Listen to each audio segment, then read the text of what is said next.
Telugu hero Bellamkonda Srinivas తన హిందీ సినిమా Chhatrapati remake flop అవడం గురించి తన అభిప్రాయాలను పంచుకున్నాడు. హిందీ ప్రేక్షకుల స్పందన, తన అనుభవం గురించి ఆయన వివరించాడు.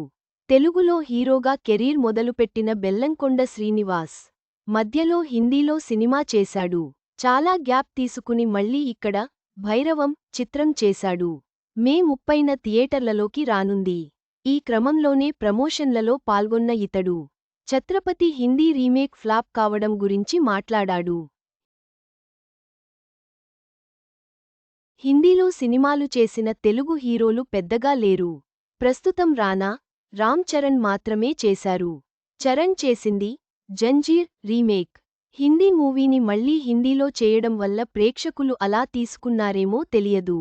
నేను చేస్తున్నది సౌత్ మూవీ కదా అనుకున్నాను. రాజమౌళి హిట్ సినిమా, ఎమోషన్స్ కి బాగా కనెక్ట్ అవుతారని అనుకున్నాం. పైగా సవతి తల్లి, బిడ్డల సెంటిమెంట్ లాంటివి హిందీలో పెద్దగా ఉండవని నిర్మాత భరోసా ఇచ్చారు. దీంతో వర్కౌట్ అవుతుందేమోనని అనుకున్నాం. కానీ ఛత్రపతి మూవీని రీమేక్ చేయకుండా ఉండాల్సింది.